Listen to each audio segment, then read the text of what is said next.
Assalamualaikum warahmatullahi wabarakatuh.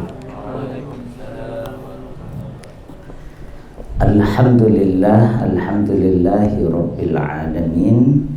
Wa bihi nasta'inu ala umurid dunya waddin. Wassalatu wassalam ala asyrafil anbiya wal mursalin. Amma ba'd.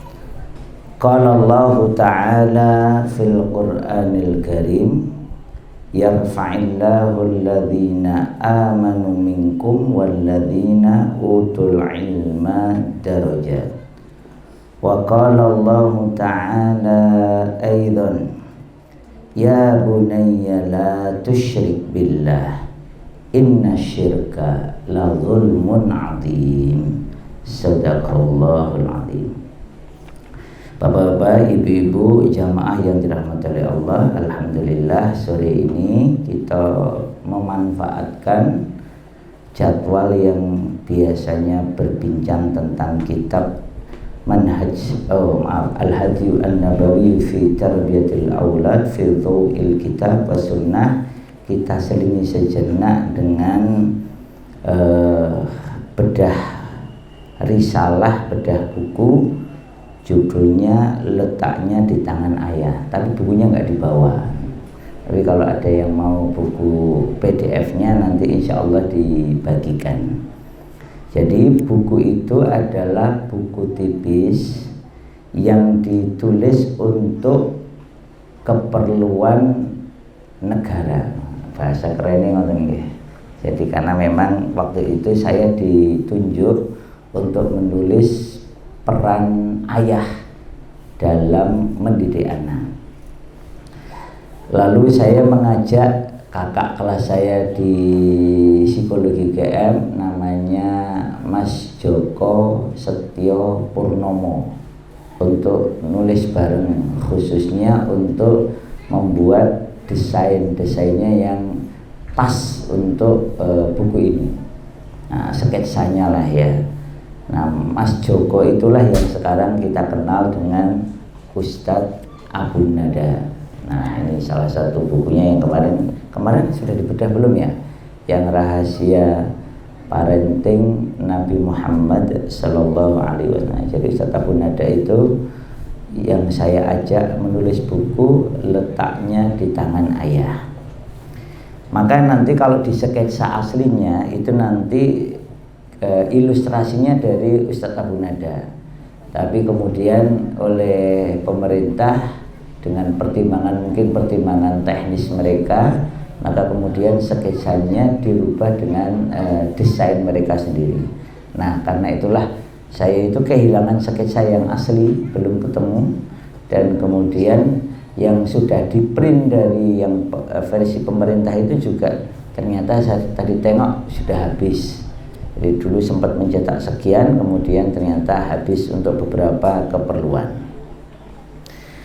Letaknya di tangan ayah. Letaknya di tangan ayah itu adalah pengingat bagi kita semua bahwa pendidikan anak-anak kita itu amat sangat penting diseriusi oleh para ayah. Majelis ini pun kita bikin agar kita ini semua sadar pentingnya peran ayah dalam mendidik anak. Jadi saya sampaikan selamat, saya sampaikan terima kasih kepada para ayah yang telah mau hadir, terutama yang datangnya on time. Jadi kadang ketika para orang tua datangnya telat itu, ya alhamdulillah sudah datang ya. Cuma itu rodok nyilik ke atine panitia. Wah, siap-siap besok awan tekone telat. Itu mohon maaf. Jadi memang kadang kita itu mungkin para peserta itu kapan menjadi panitia ya. Jadi biar ngerasake. Jadi bapak-bapak, ibu-ibu itu mungkin perlu digilir jadi panitia. Iya, karena ini kepentingannya bukan, kalau saya boleh jujur, kepentingan utamanya bukan pada sajadah. Kepentingan utamanya adalah pada antum jami'an, para bapak, para ibu. Kenapa? Ya itu tadi, letaknya di tangan ayah. Jadi mungkin per Januari Ustadz Wahyu nanti para orang tua kita gilir jadi panitia. Nah, jadi program ini jalan ya karena jenengan yang menjalankan. Jangan sampai jenengan itu sudah dikhidmahi oleh panitia, teko wae ora, opo teko ya telat, itu kan ya agak gimana gitu ya. Jadi ya sebenarnya dari panitia ya pokoknya kalau mulai 16.30 ya 16.30. Yang datang cuma satu orang ya nggak apa-apa, hargailah yang mau datang 16.30 itu. Karena untuk datang 16.30 berarti persiapannya mungkin sebelum asar atau persis asar langsung berangkat. Jadi pokoknya dengan jarak masing-masing ini kan beda. Tapi ketika keterlambatan itu kita biasakan, panitianya biasa terlambat, pesertanya biasa terlambat, maka majelis ini akan kehilangan sebagian keberkahannya. Karena biidznillah memang banyak sekali ayat-ayat Quran itu yang bicara tentang waktu. Wal duha, wal fajr, kemudian apa lagi? Wal lail, kemudian ini wal asr. Itu kan demi waktu asar, yaitu menjelang maghrib. Nonton nggih Bapak-bapak, Ibu-ibu nggih, terus saya merasakan besarnya kebaikan pada Bapak-bapak, Ibu-ibu yang sudah menyediakan waktu, khususnya yang sudah datang tepat waktu. Saya yakin usahanya itu luar biasa. Nah, oleh karena itu ini bagian dari menyadari peran penting kita sebagai orang tua, termasuk sebagai ayah. Ini mohon maaf kalau suara saya agak gimana gitu ya. Kata istri saya, wah suaranya Abah kayak bukan Abah. Lah iya, suaranya lagi kayak gini ya. Ini kalau naik sedikit sakit ini. Jadi ya alhamdulillah, perpaduan antara air keruh dan kurang air serta nggak ada listrik sehingga ini kan masih enak.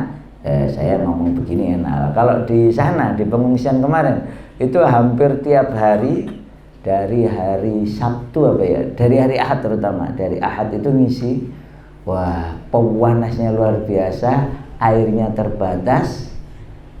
Biasanya kan kalau kita kan kumur-kumur gosok gigi enak ya, sana mau gosok gigi gimana wong airnya keruh. Dan inilah di kampung yang saya tempati itu mengandung Fe, mengandung besi cukup banyak. Jadi mau kumur-kumuri, wahai bukannya menyehatkan malah merepotkan. Sehingga akhirnya airnya juga kurang. Inilah beberapa hari itu tim kami, yang lain itu telat. Jadi saya itu ngisi sendiri, ganti sini. Jadi akhirnya dibagi dua, putra sendiri, putri sendiri, pindah ruangan, masih ngisi sendiri. Pak, yang sana belum diisi, siap, ganti pindah. Jadi nggak kerasnya tiba-tiba hari keberapa itu loh, apa suara ini hilang ini, wah istimewa ini. Alhamdulillah diobati durian. Ternyata diobati durian seneng hati nih, tapi nggak seneng ini, pita suaranya nggak seneng. Orang lagi kehausan udah dikasih durian ya tambah parah ternyata. Alhamdulillah.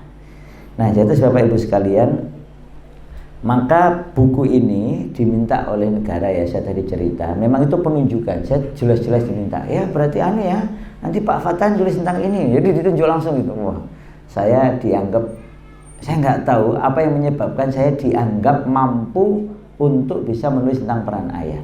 Mungkin dalam beberapa kesempatan saya memang cerita, saya pernah menulis. Di ini ayah di madrasah keluarga, ini kan kumpulan tulisan. Saya nulis di buku ini, judulnya adalah Ayah Soleh, Ayah Pinilih. Jadi judulnya Ayah Soleh, Ayah Pinilih. Ini editornya itu Pak Yusuf Maulana, belum datang ya, Pak Yusuf Maulana. Nah, saya diminta ngisi, dan kemudian saya menulis tentang beberapa sosok ayah dalam Al-Quran Al-Karim. Nah, mungkin ada cerita-cerita yang saya juga lupa karena memang intensif sekali waktu itu membahas remaja, membahas parenting di Kementerian Pendidikan dan Kebudayaan waktu itu. Sehingga kemudian kadang itu ditunjuk, wah udah Pak Fatan aja, atau ya sudah Pak Fauziul Azim aja, ya sudah. Jadi pakai ya sudah itu, jadi penunjukan memang. Waktu itu COVID, awal COVID. Jadi waktu itu rapatnya biasanya kami di Jakarta itu rapatnya via online dan pergantian menteri. Nah, waktu itu menteri baru belum sepenuhnya bisa ini masih program menteri sebelumnya. Maka kemudian saya ditunjuk itu, saya ingat sekali saya di lantai 2 di Klaten di rumah orang tua saya. Akhirnya saya ditunjuk, saya langsung kontak tadi Ustadz Abu Nada, berkenan enggak untuk direpoti untuk nulis bareng. Konsepnya begini. Nah, satu di antara buku yang saya pakai adalah buku tentang ayah ya, peran ayah. Cuma ini pas enggak saya bawa. Sudah diterjemahkan, bukunya lumayan tebal. Seingat saya lebih tebal daripada buku yang saya pegang ini. Itu khusus membahas tentang peran ayah. Karena panjang dan memang dimintanya nggak begitu panjang, akhirnya kami poin-poinnya yang diambil. Dan tentu saja karena untuk kementerian umum, jadi kemudian kami tidak bisa banyak menggunakan dalil ya, semuanya pakainya riset psikologi. Selama tidak bertentangan dengan dalil kami pakai. Maka kemudian kami susun ceritanya dan kami sepakati judulnya Letaknya di Tangan Ayah. Nah, berkaitan dengan tema ini ada beberapa dalil yang tidak bisa saya sebutkan di situ, tapi penting untuk saya sampaikan pada kesempatan kali ini sekaligus sebagai dalil bagi kita orang-orang beriman tentang pentingnya peran ayah, termasuk hadir seperti ini. Jadi hadir di majelis ilmu secara tertib dan on time ya Bapak-bapak ya. Jamnya jam berapa ya biasanya janjinya Pak? 16.30 atau 16.45? 16.30 ya. Berarti tolong besok on time ya. Nah, makanya itu caranya adalah bapak-bapak, ibu-ibu jadi panitia. Pasti on time. Betul nggih? Biar merasakan, oh gini ya jadi panitia. Mau ikut beres-beres ya boleh. Kalau mau ikut beres-beres nih habis zuhur ini. Nah, jadi nanti monggolah diatur, pokoknya kita jadikan majelis ini bareng-bareng. Karena kalau saya melihat kalau Bapak Ibu hadir hanya sebagai peserta, memang rasanya beda dengan hadir sebagai panitia. Termasuk yang suka online itu, nanti kita akan minta untuk, yaitu komitmen kita. Jangan sampai bapak-bapak, ibu-ibu, putra-putri jenengan kalau kesini online apa offline? Datang orang anaknya apa ngajinya dari sekolahnya, ikut kutabnya dari rumah. Datang kan? Nah, jenengan yang nganter kan? Nah, jadi jangan sampai kita menganggap belajar sebagai ayah, belajar sebagai bapak yang lebih baik mengikuti tuntunan agama kita ini pekerjaan remeh. Jangan. Ini pekerjaan sangat penting. Hukumnya apa? Wajib. Dalilnya apa? Dalil pertama adalah surat At-Tahrim ayat 6. Ya, surat At-Tahrim ayat 6. Ya ayyuhalladzina amanu, Allah Ta'ala memulai dengan kalimat ya ayyuhalladzina amanu. Dan saya sudah tertarik untuk naik, sakit. Wahai orang-orang yang beriman.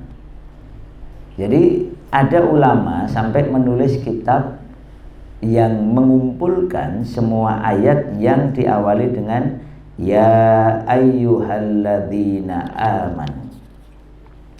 Di dalam surat At-Tahrim ayat 6, Allah Ta'ala juga memulai dengan ayat ini. Saya sering mengulang ini karena ini harus jadi dalil yang membuat kita para bapak ridho dengan ketetapan Allah, bahwa yang mewajibkan kita untuk bersungguh-sungguh belajar dan mendidik diri sendiri setelah itu adalah istri dan anak-anak kita adalah Allah. Nah, ridha itu kan beda dengan terpaksa.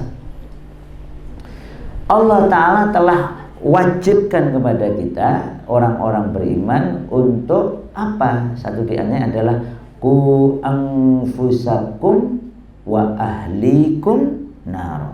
Jagalah oleh kalian diri-diri kalian dan keluarga-keluarga kalian. Di dalam tafsir ahlun fi hadhil ayah itu merujuk kepada azwaj wal aulad. istri-istri dan anak-anak. Maka secara to the point, ayat ini ditujukan untuk para bapak. Jadi kita ini bapak-bapak diwajibkan oleh Allah untuk mendidik diri kita. Oleh karena itu, maka wajib bagi kita untuk belajar terus-menerus.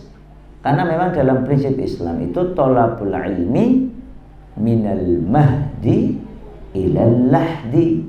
Ini pepatah ya, bukan hadis. Kalau hadisnya kan thalabul ilmi fardhun ala kulli muslim. Maka ulama mengatakan fardhah di sini itu fardhu ain, ada yang fardhu kifayah. Kalau ada jomblo belum menikah, maka itu masih fardhu kifayah. Artinya dia nggak perlu belajar ilmu keayahan, ilmu peran ayah dalam Islam, itu nggak apa-apa, wong dia belum menikah. Tetapi ketika seorang lelaki mau menikah, maka di saat itulah dia terkena kewajiban untuk berbekal sebagai bagian dari upaya menikahnya itu. Karena kalau nikah itu normalnya jadi suami, normalnya kemudian punya anak, maka seorang lelaki ini jadi wajib kepadanya belajar fikih nikah, belajar tanggung jawab sebagai suami dan tanggung jawab sebagai ayah. Jadi ada kewajiban yang menyertai dari konsekuensi pilihan yang mau dilakukan. Apalagi kalau jenengan saya sudah menikah dan sudah punya anak, maka konsekuensi ini kita ingat lagi, berarti hukumnya nopo? Menjadi fardhu ain untuk kita yang melakukan. Sama seperti orang yang berangkat umroh. Kalau dia belum berangkat umroh, nggak wajib belajar fikih umroh, nggak wajib belajar adab-adab safar, terutama adab-adab umroh. Tetapi begitu dia memutuskan mau umroh, daftar aja belum, wah saya mau umroh, maka sudah terkena kewajiban padanya untuk belajar fikihnya umroh, adab safar, adab umroh, dan hal-hal yang berkaitan dengannya. Karena dia sudah menetapkan untuk menuju ke sana. Jenengan kalau mau ke satu tempat, berarti kan sudah mikirkan kan, kapan mau berangkat, mau naik apa, mau berapa lama, sendiri atau dengan rombongan dan semisalnya. Maka ketika kita sudah menikah dan punya anak, hukumnya wajib bagi kita untuk sungguh-sungguh belajar. Nah, tanda kesungguhan belajar itu adanya keistiqomahan untuk berbekal pada urusan tersebut. Nah, jenengan ini kira-kira berhenti jadi ayah kapan? Bapak-bapak, berhenti jadi ayahnya kapan, Pak? Kapan, Pak? Ketika anak sudah menikah? Kenapa? Kapan berhenti sebagai ayah ini? Sudah meninggal. Kalau sudah meninggal masih berperan sebagai ayah enggak? Kalau pakai dalilnya itu wa kana abuhuma sholihah, ternyata peran ayah itu bisa tetap berlangsung bahkan ketika ayahnya sudah meninggal dunia. Karena dulu ayahnya soleh, ayahnya itu melakukan sedekah jariyah dan semisalnya, umpamanya jenengan melakukan amal soleh, nanam pohonnya diwakafkan, diniatkan agar Allah menjaga anak turun jenengan, maka wakaf itu menjadi sebab terjaganya zuriyah jenengan ini bisa bab wakaf tersebut. Maka ayatnya wakana abu masoleh, bapaknya masih ada, sudah meninggal. Tetapi penjagaan Allah kepada anak-anak dari bapak yang sudah meninggal itu masih jalan terus. Di dalam ilmu parenting modern juga digambarkan bahwa ketika ayah sudah meninggal, maka ayah yang sudah meninggal ini diceritakan ulang oleh ibunya, maksudnya istri dari jenengan ya. Cerita dulu nak, bapakmu itu masya Allah, kalau sudah urusan ngaji nak, Diceritakan ulang, bapaknya masih ada, udah nggak ada, sudah meninggal dunia. Tapi bagaimana sang istri yang sekaligus ibu dari anak-anak si bapak ini cerita, itu mempengaruhi bagaimana perilaku anak terhadap sosok bapak. Seringkali anak-anak itu tobat ketika bapaknya sudah meninggal dunia. Saya nggak mendoakan jenengan cepat meninggal dunia, betul. Jadi anak itu kadang sadar betapa istimewanya bapak saat bapaknya sudah tidak ada. Jenengan nggak perlu toh seperti itu. Anak jenengan baru sadar betapa pentingnya jenengan ketika jenengan sudah nggak ada, kan nggak perlu kayak gitu. Nah, dari mana itu? Ya dari upaya terus-menerus melakukan perbaikan diri. Kadang anak itu nggak melihat kita ini sehebat apa, tetapi kadang anak itu melihat upaya kita untuk menjadi lebih baik. Jadi di banyak riset ya, ini riset sekarang ya, banyak riset itu ditunjukkan bahwa hadirnya ayah saja, hadirnya ayah di dalam majelis-majelis seperti ini, bahkan nggak ngaji, diundang sekolah hadir, rapotan ngambil rapot. Makanya kemarin sempat viral ya, ada rapotan yang boleh ngambil hanya para bapak. Kalau para ibu kan kalau rapotan itu katanya loh, kata di video itu pakainya bagus-bagus. Tapi kalau bapak-bapak yang datang, ada yang pakai kaos, ada yang pakai sandal, pokoknya nyantai lah, kayak bahasa ada yang guyon, kayak mau rapat pemilihan ketua RT. Jadi karena sederhana sekali obrolannya itu. Tapi ada lagi yang lucu. Ada seorang bapak itu yakin anaknya sekolahnya di SD negeri yang 01. Yang 02. Ya, dia masuk di situ. Dia tunggu sampai selesai, nggak dipanggil-panggil. Selesai itu sudah selesai. Terakhir saya tanya, Bu, kok anak saya nggak dipanggil loh? Bapak, nama anaknya siapa ini? Oh, nggak ada Pak, nama anak bapak ini. Telepon istrinya. Ma, anak kita itu kok nggak ada namanya di SD ini loh. Bapak di mana? Di SD ini. Salah Pak, bukan SD 02, SD 01. Oh, astagfirullah, pindah ya, sudah selesai. Nah, itu lucu-lucu pokoknya. Bapak-bapak nggak ada yang salah sekolah ya Pak ya.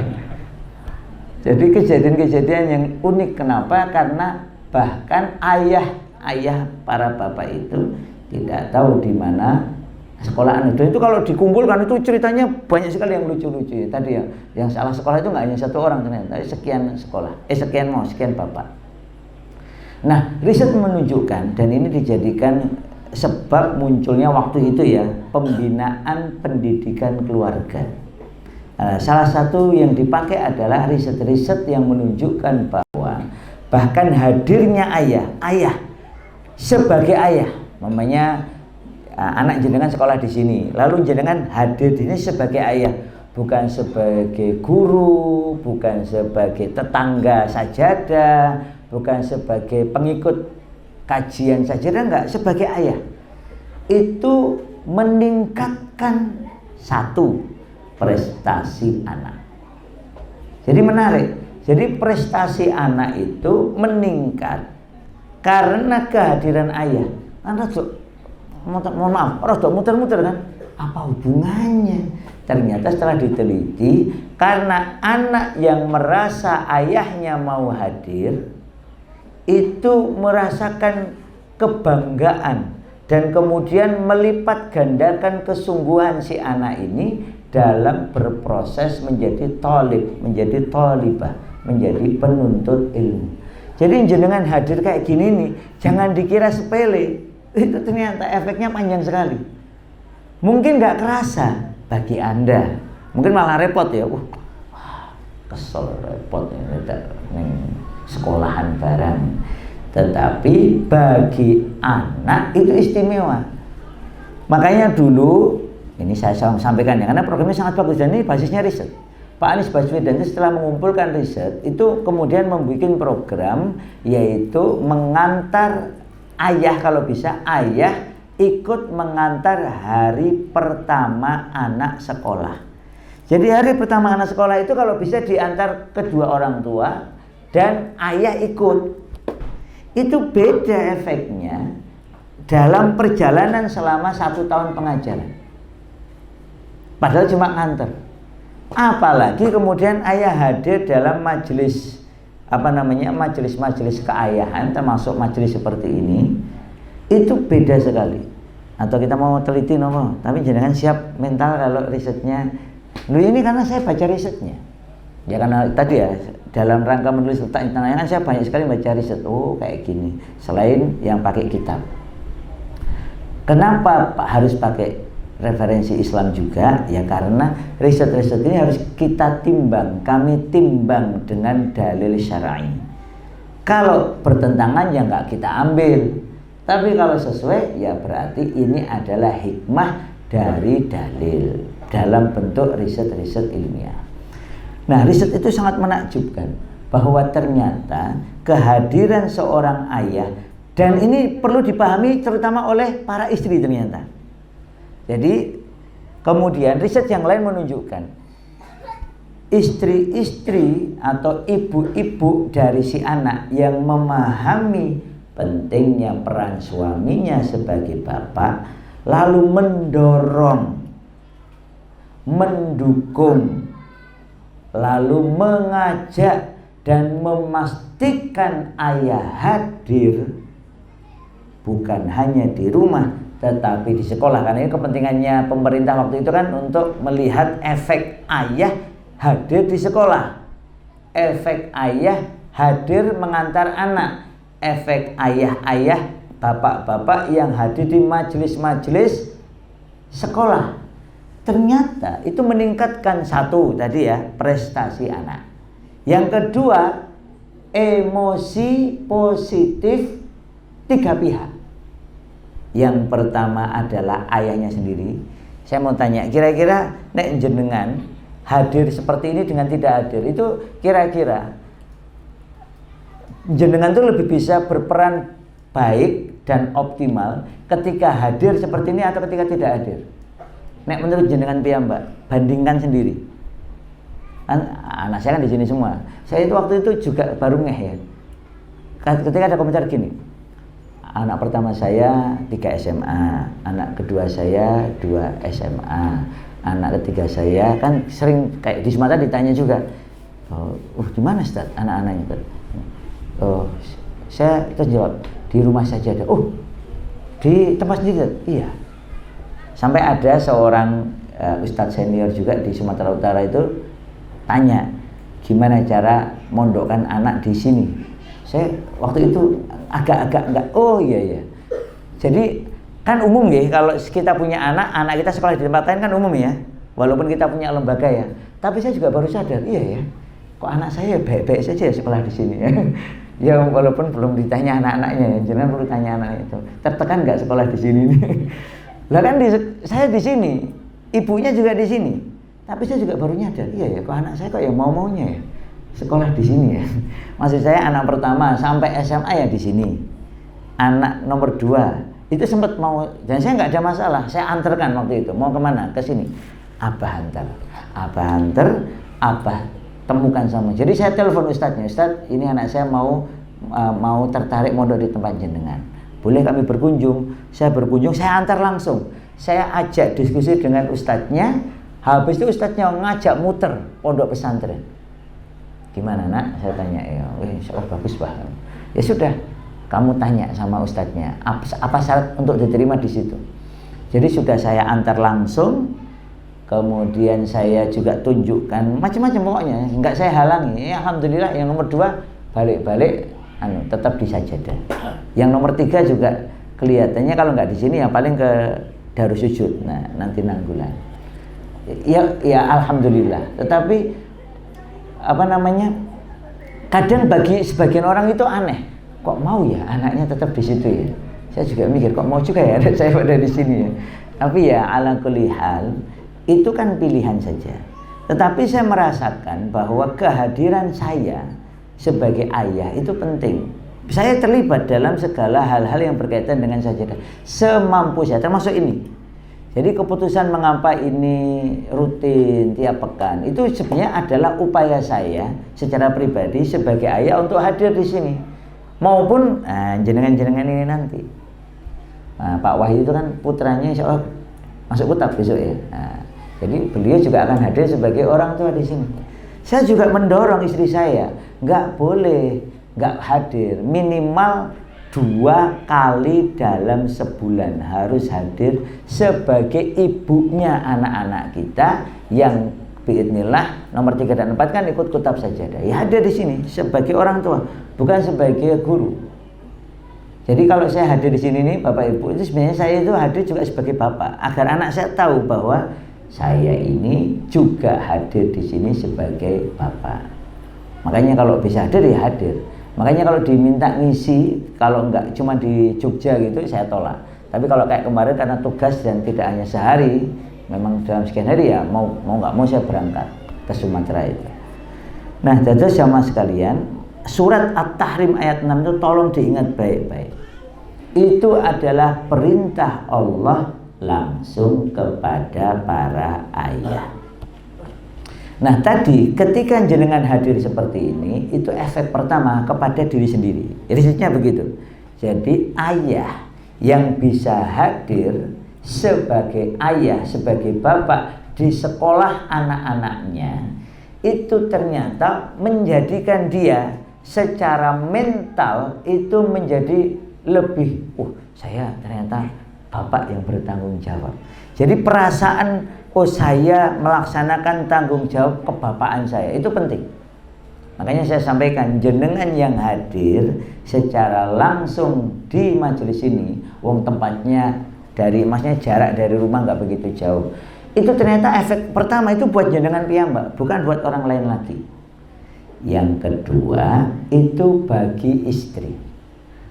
Ada beberapa buku baik dari Islam maupun dari non-Islam meneliti tentang hadirnya hadirnya suami saat istri hamil, hadirnya suami saat istri melahirkan, dan hadirnya suami saat istrinya berpayah-payah ngurusi bayi kecil. Nah, kan ada namanya sindrom baby blues nih. Ibu-ibu itu begitu melahirkan, situasinya, ritmenya berubah karena anaknya yang masih bayi itu bisa bangun kapanpun. Nah, kehadiran suami yang sekaligus bapak dari si bayi untuk mau ikut nemeni ketika istrinya bangun, istrinya payah ketika ngurusi anak, mau rela ganti popok bayinya, mau rela gantian untuk gendong, itu mengurangi bahkan menghilangkan sindrom baby blues. Dan lebih mudah seorang ibu itu mengalami sindrom baby blues, yaitu pokoknya suka duka. Sebenarnya blues itu lebih banyak kedukanya ya. Stres gara-gara punya bayi baru itu ketika ayahnya tidak siap hadir menemani.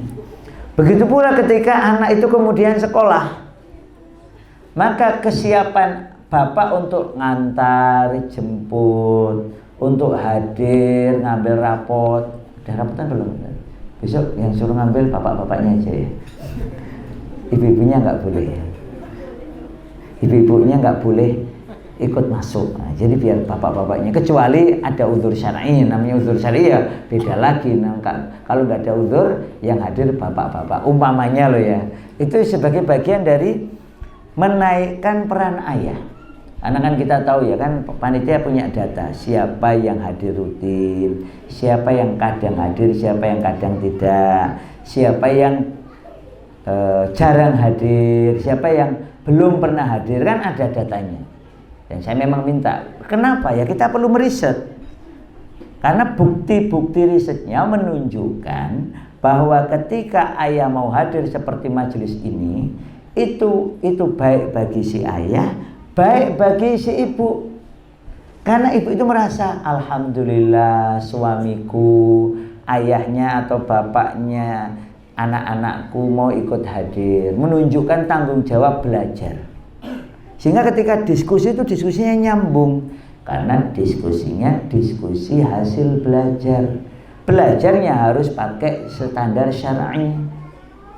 Karena saya itu gelisah, tapi gimana ya, mau nolak ya rada ora penak. Padahal saya sudah ngisi beberapa kali di majelis itu. pentingnya kita ini menggunakan dalil-dalil syar'i. Tapi di beberapa masjid itu selalu ada yang minta, Ustaz, tolong membahas gentle parenting, membahas apalagi ada lagi tempat lain itu membahas ini tema-tema yang viral-viral, strawberry generation, pokoknya yang aneh-aneh. Saya itu mau nolak, ya dulu saya tolak, tapi sekarang kadang saya terima, ya nggih gitu aja. Usulnya dari sana, ya sudahlah dari sana. Untuk nanti kemudian membahas kenapa sih kita itu kok ribut dengan gentle parenting, ribut dengan Islamic Montessori. Kan memang kita nggak punya gaya parenting sendiri, kita nggak punya metode pendidikan sendiri. Kenapa kita sibuk dengan Gen Z? Kenapa kita nggak sibuk dengan mendidik generasi? Jadi akhirnya saya beberapa kali itu ya saya terima judul-judul yang aneh-aneh itu, bukan karena saya setuju, tetapi untuk menunjukkan bahwa berjudul yang aneh-aneh itu menunjukkan ketidaktanggungjawaban kita dalam belajar. Orang yang tertib belajar itu sebenarnya nggak akan suka dengan yang aneh-aneh, gitu. Bahkan langsung jangan paham, loh ini kok VOC parenting mamanya, atau apalagi yang ngetren-ngetren apa selain gentle parenting, VOC parenting nama boleh, yang lagi ngehit nama boleh apa, luka pengasuhan namanya gitu ya, luka batin. Itu kan bagi kita yang belajarnya tertib itu aneh. Saya merasa tertampar ketika baca bukunya ganti arah ini ya, dari Minal Jumna. Saya itu merasa aneh ketika menemukan luka pengasuhan, luka batin, dan merasa tertampar ketika membaca bukunya Profesor Dr. Hasan Langgulung contohnya. Karena beliau dengan tegas mengatakan orang-orang beriman itu nggak kena luka pengasuhan atau semisalnya.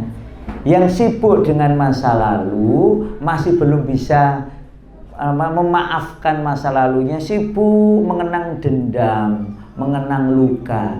Itu adalah orang-orang yang bermasalah imannya, terutama iman kepada qadha dan qadar. Karena kalau kita iman kepada takdir Allah, ya sudah, wong sudah kejadian, kok masih dibawa saja, masih diingat-ingat saja, sampai kemudian mempengaruhi cara kita menjadi orang tua, gara-gara kita masih dendam dengan bapak atau ibu kita. Wow, loh, bapak ibu kita itu ada kurangnya, jelas sebagaimana kita ada kurangnya. Tetapi mengenang-enang apa yang dulu bagian dari masa lalu sampai sekarang kemudian tidak bisa kita berubah, nah itu menurut Prof. Langgulung itu masalah bagi orang beriman. Karena orang beriman itu tidak sibuk dengan masa lalu. Orang beriman itu harusnya dia sibuk dengan masa depan. Saya besok masuk surga apa enggak? Saya itu amalnya sudah cukup apa enggak? Bekalnya sudah cukup apa enggak? Makanya kita memperbaiki diri. Karena ingat masa depan itulah kita ringan hati ngaji tiap hari, bukan tiap pekan. Baca kitab tiap hari, bukan tiap pekan. Karena kita ngerasa bekal kita ini kurang, selalu merasa kurang, sehingga membaca kitab itu rasanya nikmat karena bertambah bekal kita. Ngaji tiap hari rasanya nikmat. Kenapa? Karena itu bagian dari berbekal. Jadi kita ringan hati datang ke majelis ilmu, ringan hati membaca kitab. Ya karena memang itu untuk kita, bukan untuk orang lain. Sehingga sebagai seorang bapak, sebagai seorang ibu, kita itu ya memang tugas kita belajar. Tiap hari bertambah ilmunya, tiap hari bertambah bekalnya. Riset juga menunjukkan ketika ayah hadir, bapak hadir dalam majelis-majelis kesekolahan, atau kalau di sini kekutapan gitu ya, itu bukan hanya bapaknya yang makin baik, bukan hanya ibunya yang makin baik, tapi juga anaknya. Bahkan ditunjukkan, kalau ini banyak sekali ya, sampai yang bikin film bagi macam-macam ya. Jadi umpamanya lagi ada pentas, kemudian bapaknya ikut hadir, ibunya ikut hadir, maka respon anaknya berbeda. Awalnya orang tuanya nggak ada, terus ibunya ada. Awalnya bapaknya nggak ada, terus bapaknya ada. Itu responnya beda. Dan itu sangat wajar nggih, sangat wajar. Maka ketika jenengan hadir ke sini, anaknya juga dibawa, nanti anaknya jadi bermain, ketemu sama temennya. Itu yang dikenang anak adalah bapakku, ibuku hadir rutin majelis parenting atau majelis pendidikan anak. Kira-kira nek menurut jenengan, dalam pikiran anak jenengan berarti jenengan itu kenangannya seneng ngaji napa mboten? Seneng. Ngaji ini ngaji apa? Ngaji tentang didik anak. Coba jenengan bisa bayangkan apa yang terjadi pada seorang anak yang biasa melihat ayahnya, karena ini temanya letaknya di tengah ayah, ayahnya biasa rutin ngaji. Coba jenengan bayangkan. Itu kira-kira efek psikologisnya kayak apa? Belum kalau memang kemudian jenengan berubah. Oh, setelah ngerti dalil, oh ternyata begini. Setelah ngerti ayat, setelah ngerti hadis, setelah ada doa, kemudian jenengan bilang, bisikkan ke telinga anak jenengan. Nah, bapak minta maaf ya, abah minta maaf ya. Ternyata abah selama ini salah. Terus doakan abah ya. Coba. Jadi pupuknya iman itu kan ilmu nih jamaah sekalian. Maka sekali lagi riset-riset ini ya, saya sewaktu membaca itu ya mohon maaf ya, secara pribadi saya banyak nangisnya.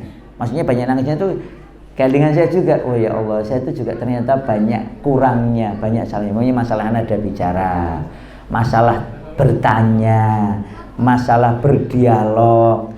Itu kan ketika kita menyadari, termasuk masalah hadir di majelis seperti ini, baca buku tentang bagaimana mendidik anak secara benar. Maka memang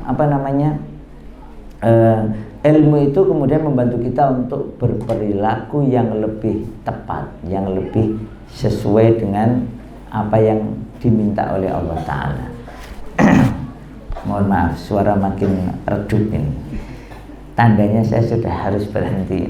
Karena nanti habis ini masih lagi nanti, moga-moga nanti ada mic ya Mas Habib ya.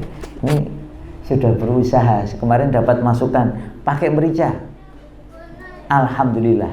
Ini sakitnya itu ya suaranya makin terbuka, tapi terus terang sakitnya makin kerasa ya.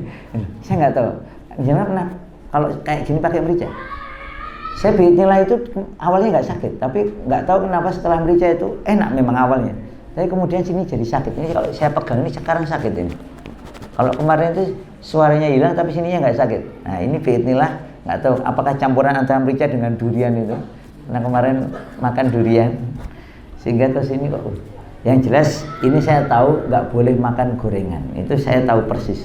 Karena dulu itu saya pernah alami kayak gini. Ini kayaknya namanya kalau luka di dalam itu namanya radang.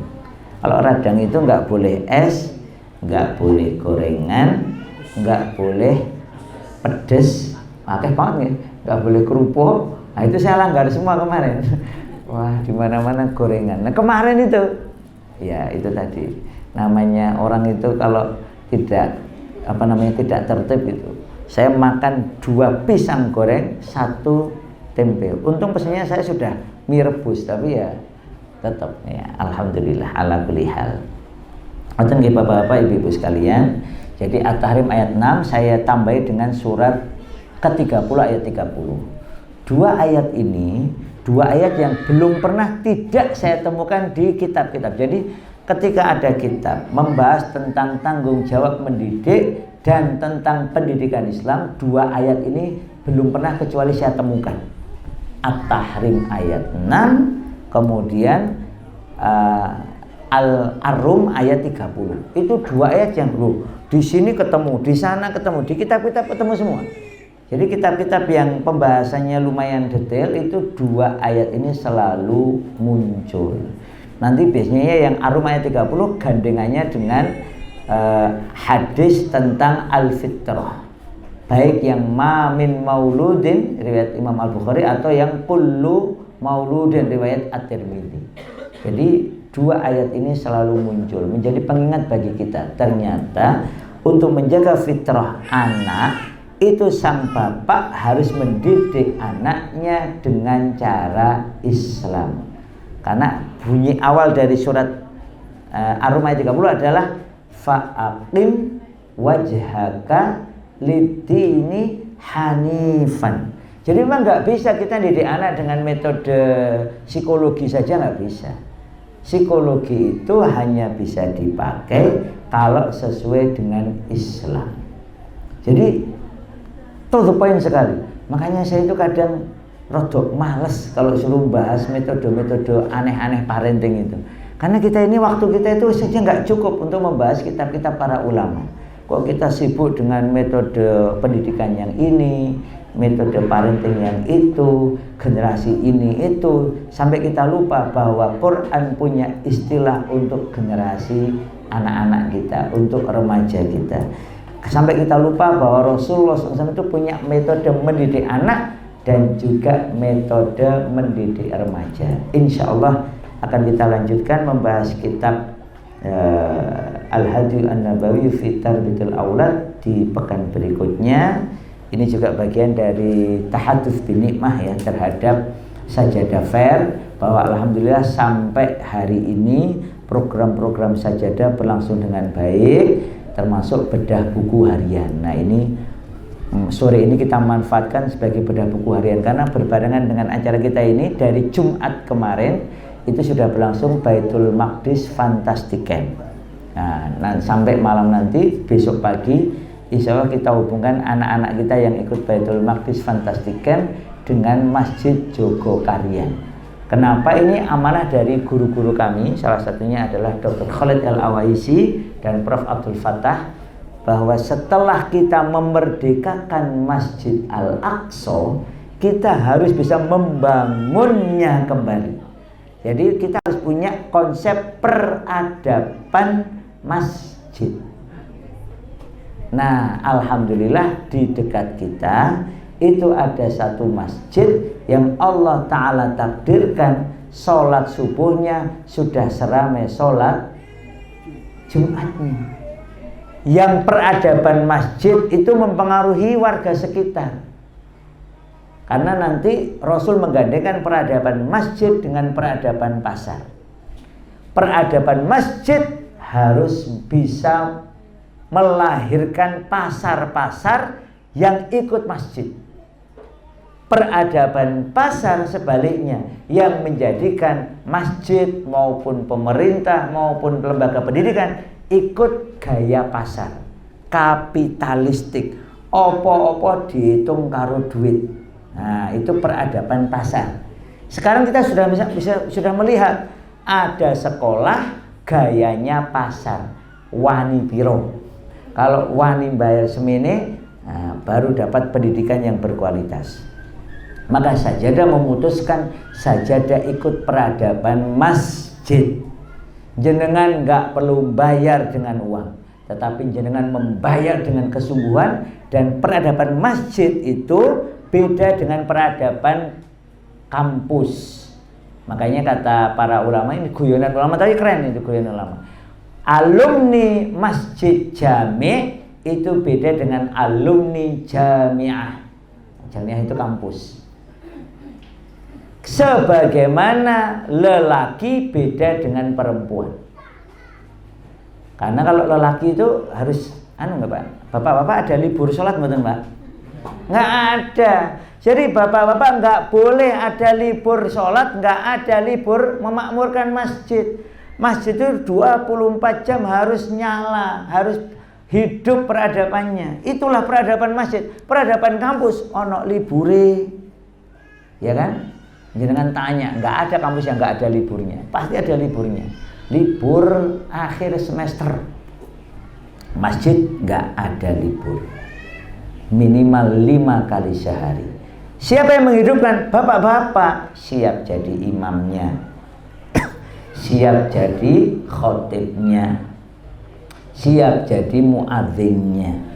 Karena memang masjid dan laki-laki memang diwajibkan kalau tidak ada uzur syar'i sholat 5 waktunya di masjid. Ibu-ibu memang beda tugasnya. Oleh karena itu kita akan hubungkan Baitul Maqdis Fantastic Camp dengan Masjid Jogokarian. Karena Masjid Jogokarian itu yang sudah punya ide dan mempraktekkan saldo 0. Kemudian mempraktekkan masjid buka 24 jam. lampu terang benderang saat malam. Kemudian kalau ada kehilangan diganti oleh takmir. Kemudian masjid bertanggung jawab terhadap warga sekitar. Jadi bukan berhenti saat sholatnya selesai, tetapi berjalan terus. Kalau ada anak lapar, orang lapar, tanggung jawab masjid. Kalau ada anak putus sekolah, tanggung jawab masjid. Kalau ada orang nggak punya pekerjaan, tanggung jawab masjid. Kalau ada orang yang kehilangan pekerjaan, susah pekerjaan, bagaimana usahanya, tanggung jawab masjid, dan seterusnya. Maka Jogokarian alhamdulillah sudah membuktikannya. Orangnya boleh meninggal dunia. Mas Fani ya sudah meninggal dunia. Ustadz Jazir kemarin penasihat sajadah juga sudah meninggal dunia. Tetapi nilai-nilai yang dikembangkannya harus tetap hidup dan kita hidup-hidupkan. Nah ini saatnya. Maka biidznillah sebelum beliau wafat sudah ada program Dolan Jogokarian. Sudah ada program pelatihan kepemimpinan untuk takmir selanjutnya. Dan program-program yang lainnya. Itu takdir Allah. Sudah lahir. Kadang saya juga menganggap gitu. Kalau kita itu melahirkan program-program ini itu seperti untuk siap menggantikan, ya walaupun nggak bisa digantikan sepenuhnya, tetapi itu adalah tanggung jawab keumatan. Maka program seperti ini Bapak Ibu jenengan harus jaga sampai meninggal dunia. Entah saya duluan atau jenengan duluan. Pokoknya jangan pernah berhenti belajar. Bahkan ketika anak jenengan besok sudah lulus dari sajadah, lalu pindah sekolah ke tempat lain, itu jangan menganggap bahwa berarti saya selesai belajar. Enggak. Saya boleh ikut hadir di sini, boleh. Karena majelis ini bagi siapapun yang sadar dan mau untuk terus belajar dan berbekal hingga nyawa hilang di kandung badan. Demikian Allah a'lam bishawab. Saya kembalikan kepada pembawa acara. Jazakumullah pada catatan atas materi yang sudah disampaikan terkait bedah buku letaknya di tangan ayah. Mungkin dari hadirin, dari bapak-bapak atau ibu-ibu ada yang mau bertanya atau didiskusikan, monggo. Kemudian dari bapak-bapak.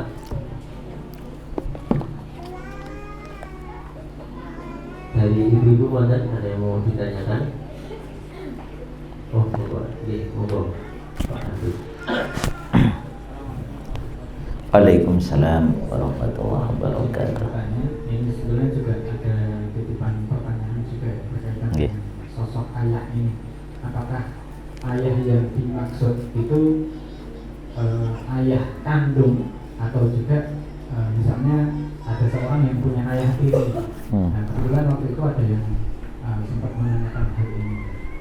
Maksudnya tanggung jawab seorang ayah ini apakah juga berlaku untuk ayah tiri, kemudian yang mungkin ada keutamaan khusus ya, tapi keberlakuan itu berpenuh. Yeah.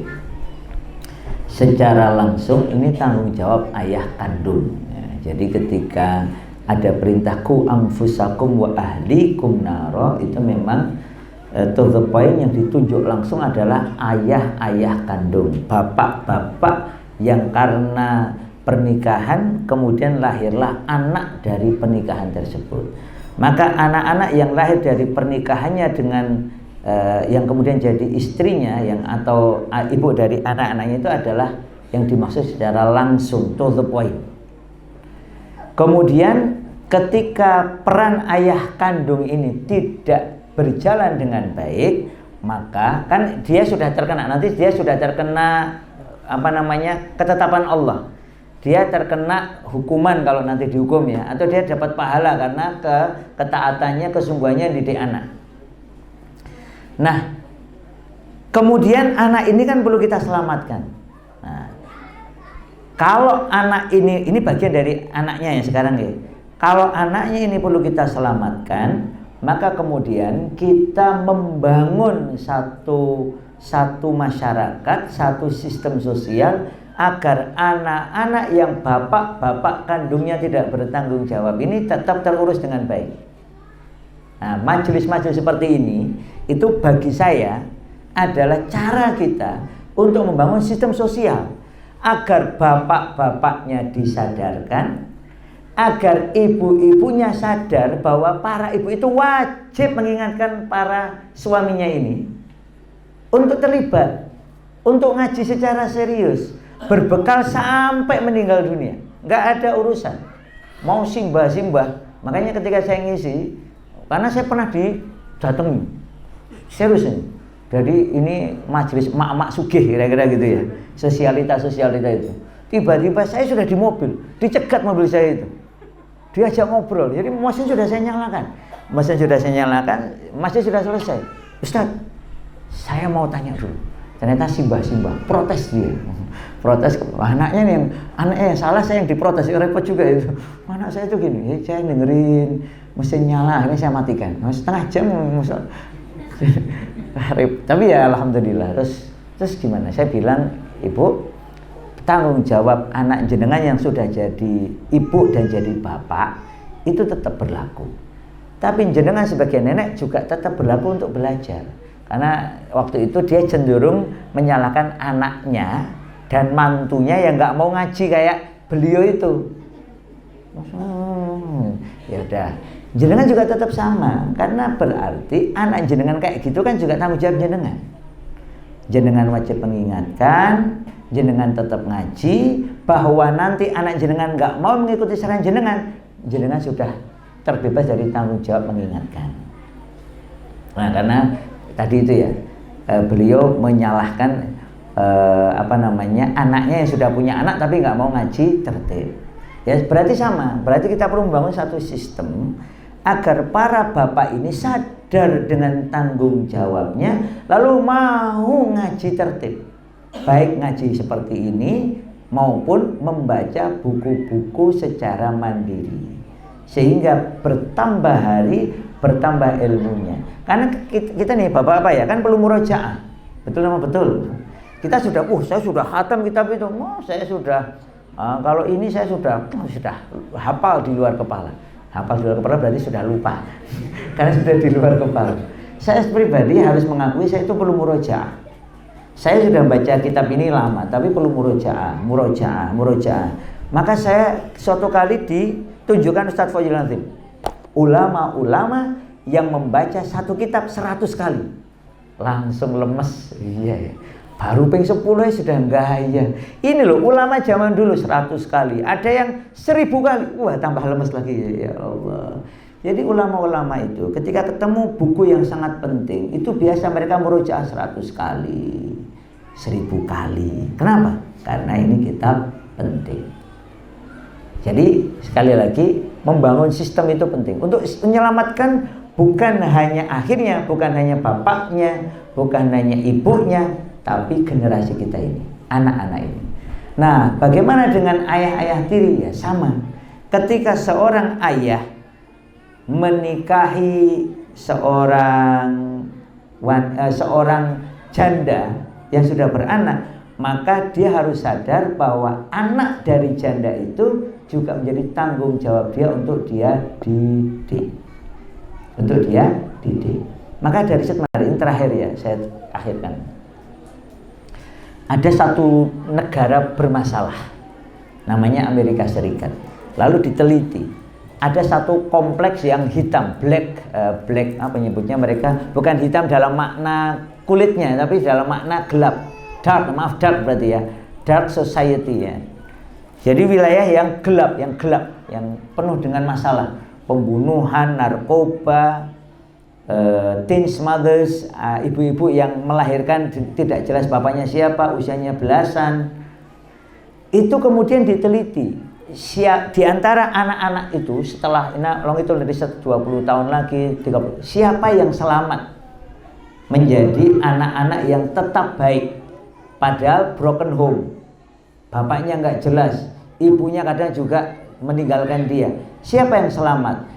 Yaitu anak-anak yang kemudian ketemu dengan minimal satu orang, bukan bapaknya, bukan ibunya, minimal satu orang yang kemudian mau mendidik dia. Ada guru, ada kakek, ada nenek, ada paman, ada nggak kenal, ya tadi guru kan nggak kenal, ada tokoh masyarakat, tetapi minimal satu orang ini menjadi significant person, orang yang dianggap penting oleh si anak ini, lalu ngasih nasihat kepada dia, membimbing dia, mendidik dia, mengarahkan dia, sehingga anak ini bangkit dari keterpurukannya dan kemudian menjadi dalam tanda kutip menjadi orang yang berada, orang yang oh aku ini bisa tumbuh menjadi orang yang baik. Nah, significant person itu bapak-bapak, ibu-ibu yang paling baik adalah jenengan, bapaknya langsung, ibunya langsung. Tapi kalau nggak ada, itu harus dibuat sistem agar kita saling mendukung. Ketika figur ayah tidak hadir sesuai dengan perintah Allah Ta'ala, maka harus ada sistem sosial yang membantu agar anak-anak yatim, baik yatim beneran maupun yatim sosial ini, karena bapaknya nggak berperan dengan baik, itu tetap bisa ada ya, figur ayah yang mendukung dia, dalam tanda kutip ayah tadi itu harus tetap ada. Nah itu bisa ayah tiri, bisa yang lainnya. Demikian ya, Allah a'lam bishawab. Semoga yang sedikit ini bermanfaat. Aku qouli hadza wa astaghfirullah li wa lakum, innallaha ghafurur rahim. Saya serahkan ke panitia.